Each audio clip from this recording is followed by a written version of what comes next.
Hallelujah, hallelujah, hallelujah.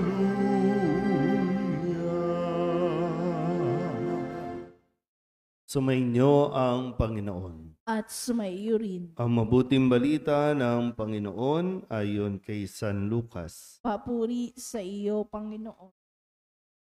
Noong panahong iyon, nang malapit na si Jesus sa Jerusalem at matanaw niya ang lungsod, ito'y kanyang tinangisan. Sinabi niya, "Kung nalalaman mo lamang sa araw na ito, kung ano ang makapagdudulot sa iyo ng kapayapaan. Ngunit lingid ito ngayon sa iyong paningin, sapagkat darating ang mga araw na paliligiran ka ng kuta ng iyong mga kaaway, kukubkubin at gigipitin sa magkabi-kabila. Wawasakin kanila at lilipulin ang mga anak mo sa loob ng iyong muog. At ni isang batoy, wala silang iiwan sa ibabaw ng kapwa bato, sapagkat hindi mo pinansin ang pagdating ng Diyos upang iligtas ka." Ang mabuting balita ng Panginoon. Pinupuri ka namin, Panginoong Hesukristo. Isang magandang umaga po sa inyong lahat. Ngayon po ay Huwebes para sa ika-33 linggo sa karaniwang panahon. At dito po narinig natin ang kumbaga pagtangis ng Diyos ng kanya pong makita ang Jerusalem, ang templo sa Jerusalem. At isang paalala na sa atin din, baka ito ay isang mensahe din na sinasabi sa ating lahat na kung alam mo lang kung ano talaga ang makapagpapasaya sa iyo o makapagbibigay sa iyo ng kapayapaan. Ngayon, itong kanyang naging propesiya sa Jerusalem, ano ba yung nasa Jerusalem na pinakamahalaga sa mga Hudyo? Yung templo. Dito ay, kumbaga, nangyari naman po talaga ito sa kasaysayan po ng Israel. Nangyari po ito at hanggang ngayon, nangyayari pa rin na magkabi-kabilang mga bansa ang nais pa rin silang sakupin. Pero ito yung isa sa pinapaalala, dahil ang mga tao noon ay naiwan na lamang doon sa pagpapahalaga nila sa templo. Nilagyan ng palamuti yung templo, mga mamahaling mga bato, ginto, o kung ano pa mang mga magagarbong mga palamuti. At lahat ay naiwan na lang din doon sa ritual. Ang bawat isa dapat maghandog, dapat magbigay. Yun na yung kanilang naging atensyon.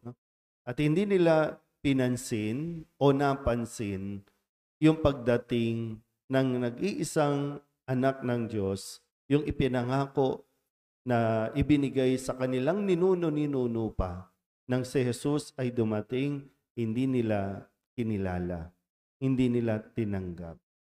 Kaya gano'n na lang yung kanyang na isang bulat na kung alam nyo lang kung ano talaga ang makapagdudulot ng kapayapaan. Yan ay ang pagtanggap sa Diyos. So, malaking bagay po, nakakatulong sa atin ang mga ritual natin, tradisyon, kung ano pa mga ginagawa natin, nobinaryo, rosaryo, pagpipilgrimage, malaking bagay po yun. Pero yung tanong ay, ito ba'y nagbibigay sa atin ng iba yung inspirasyon na tanggapin si Jesus? Pag sinabing tanggapin si Jesus, sinusunod ba natin ang kanyang mga ipinag-uutos?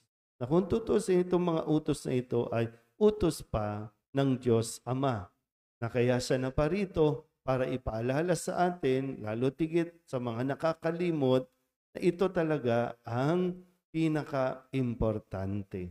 Kaya nga sabi sa Salmon tugunan, di ba? Ang masunurin sa Diyos ay sasagipin niyang lubos.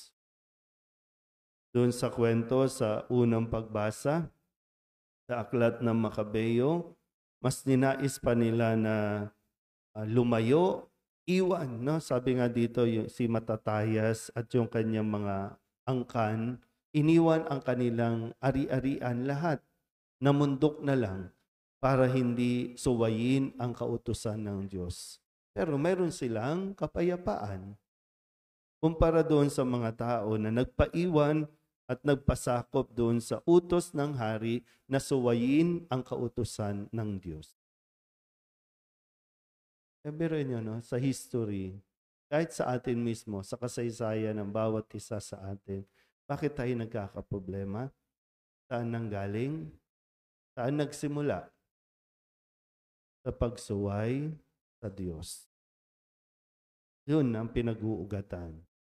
Pero ito rin naman yung sinasabi. Kung gusto mong magkaroon ng kapayapaan, tanggapin mo si Jesus sa pamamagitan ng pagsunod sa kanyang mga ipinag-uutos. Yun. Doon lang tayo magkakaroon ng tunay at ganap na kapayapaan na inaasam-asam at pinakahihintay-hintay natin. Wala ito sa mga bagamat kailangan mo yan, pero hindi yan ang pinakamagbibigay sa iyo ng kapayapaan kung nalalaman mo lang talaga.